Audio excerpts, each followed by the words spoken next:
In this video, what we are going to discuss are three lecture modules. You have the effects of curvature and refraction, differential leveling, and profile leveling. Before anything else, we will start with the important terminologies that we have to understand regarding vertical distances, so that we know that the earth is round,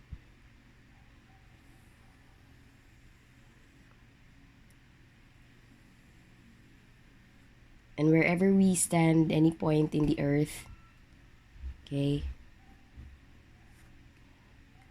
or anything that stands vertically, its axis will always be directed toward the center of gravity of the earth.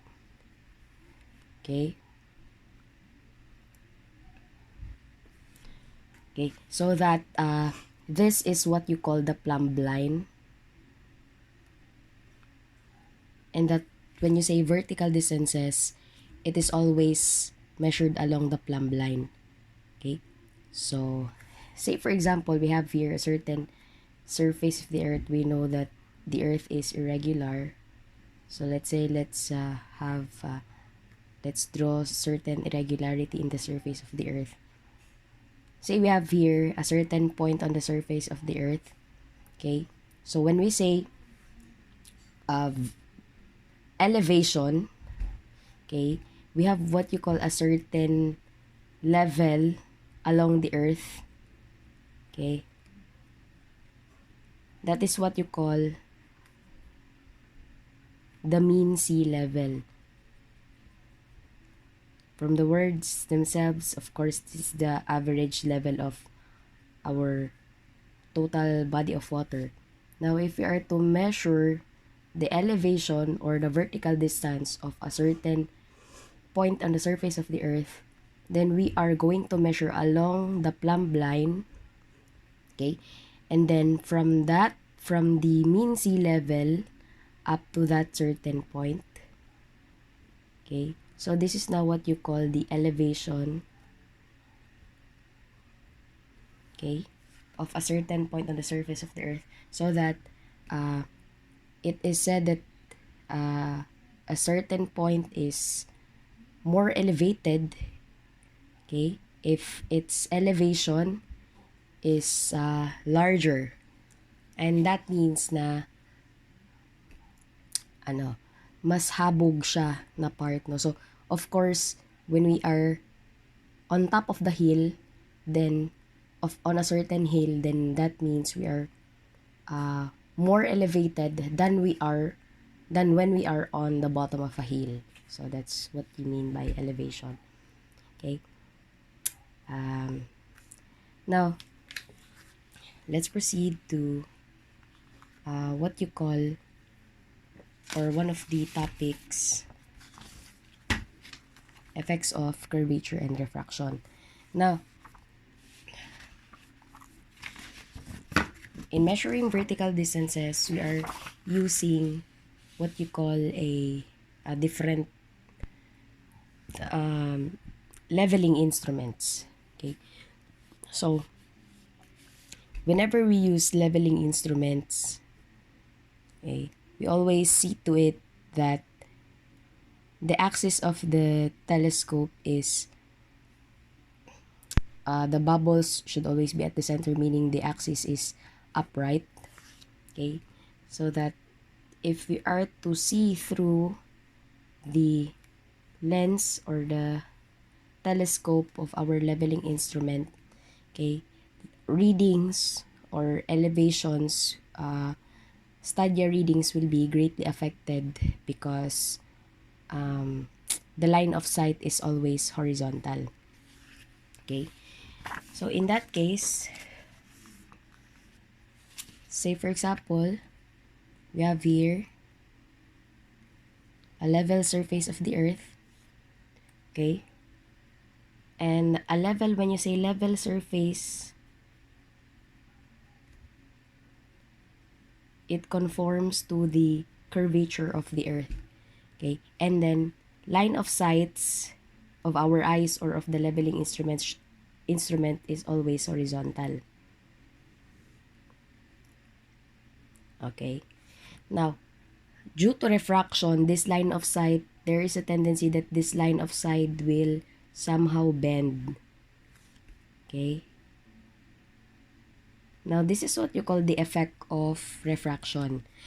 Now the curvature of the Earth also matters. So from this line of sight, okay, from this refracted line of sight to the level surface, okay, the reading there is being affected by the curvature of the Earth. So that, by concept, we have here h prime. Okay, the value of h prime usually is measured from the refracted line of sight,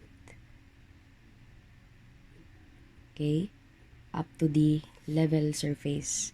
Okay, so this is the total effect of curvature and refraction, and h prime is always equal to the constant point 0.675 k squared.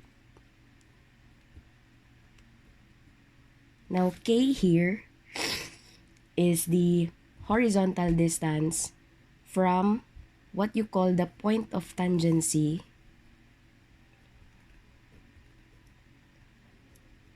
okay, point where the horizontal line of sight and the level surface meets, okay, and the distance from that to a certain point on the level surface, okay, this is what you call the distance k, right?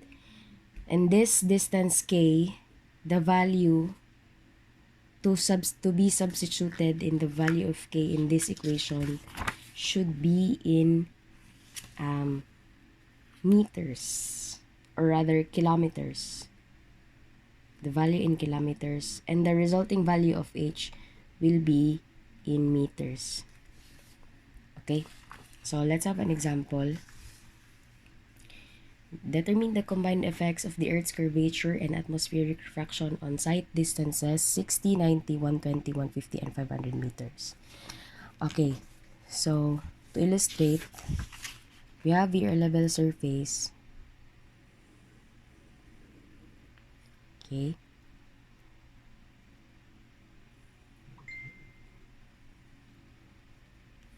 Okay, and say this is a certain point of tangency. So we have here a horizontal line of sight. Okay, now from the from the point of tangency to a certain distance, 60 meters. First, we have 60-meter distance. And then we have next is 90, 120, 150. So let's say we have here 90 kilometers.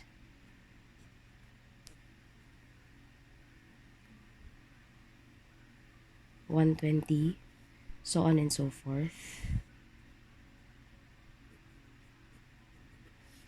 So this will be the h prime for 60-kilometer distance.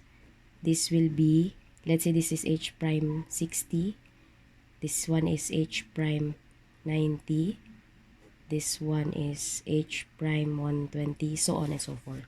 So as you can see, as the distance k is farther, the value of h prime is also larger. Okay, so using the,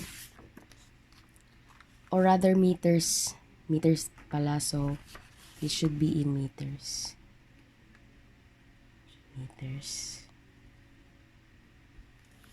Okay, so this one, so for h prime 60, have here k is 60 meters. In kilometers, we have to divide that to 1,000, so the result is in meters, 0.00243, so on and so forth. So you can see, as the distance increases, h prime also increases. Okay, Next, we have another sample problem regarding effects of curvature and refraction. So, 2 points A and B are 525.85 meters apart. A level is set up on the line between A and B and at a distance of 240 meters from A. Okay, so this is how we are going to draw it. Okay, so we have here a level surface at point A. So, say this is the irregular surface of the earth. Okay, and this is a level point at point A. Okay, this is point A. So, this is a level surface at point A. Okay, and then it is said here that A and B are 525.85 meters apart. So, here, from point A to point B, they are 525.85 meters apart. Okay. A level is set up on the line between A and B and at a distance of 40 meters, 0.5 meters from A. So, we have a level instrument. Okay. We have a leveling instrument set up between A, somewhere between A and B, and at a distance 240.5 meters from A. Okay. So, this is the plumb line of the leveling instrument.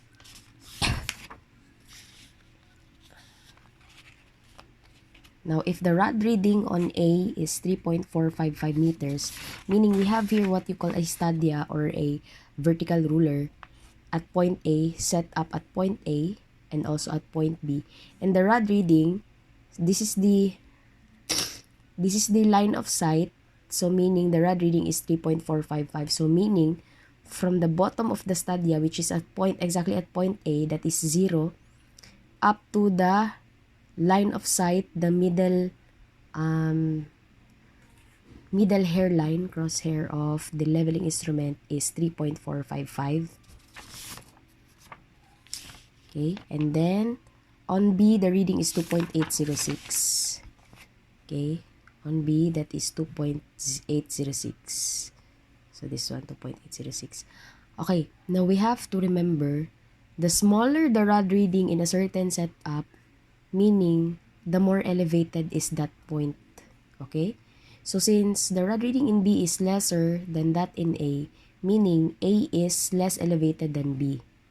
Okay? So, as you can see, if this is the level surface at point A, then therefore, the point B is more elevated than in point A. Okay? Okay. Now, we have to determine the difference in elevation between 2 points, taking into account the effects of curvature and refraction. So, what we are going to do here, okay, if this is the readings is due to the horizontal line of sight, then we have here, this will be our, we will take this, the centroid of our leveling instrument to be our point of tangency. And in such a way, we are going to draw a level surface along that point so that this becomes the point of tangency. Okay, this is a level line or level surface along the centroid of the leveling instrument. So, therefore, the correct, if this is the location of the rod reading, then if we are to consider the effects of curvature, this should have been the reading so that we will be able to get the difference in elevation between A and B. So, this will be from level surface at point A to B, this will now be what we are looking for, their difference in elevation. Okay? So, what we can do is, okay, here, okay, we need this distance since this is equal along the way, right there, this level line and this level surface at point A, right there. So, we need this distance, this one, and we also need this distance so that if we will diminish this distance, with this one, we will be able to get DE. Now, we have here H prime. Again, H prime is measured from the horizontal, from the line of sight to the level line. Okay, so this will be H prime A. We will name this as H prime A, and this will be H prime B. Okay, so we just need to get A prime and B prime so that DE will be equal to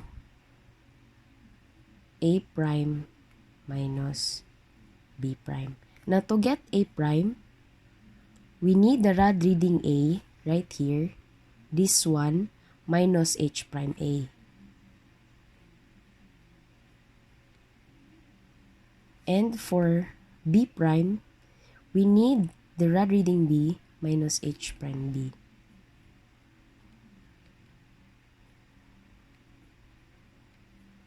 In that case, this will be our solution. So we need to get H prime A and H prime B. We have the formula 0.0675 K squared. Now, K value for H prime A will be from this point of tangency to here. So that will be 240.5. Okay. 240.5 meters divided by 1,000 to make it kilometers. So that will be 0.003904 meters. And for H prime B, okay, distance will be this one, 5 to 5.85 minus 240. So this will be the distance for H prime, K distance for H prime B. Okay? Then divide by 1,000 to make it kilometers. So that will have A prime, A minus H prime A, and B prime, B minus H prime B. Okay, using these values.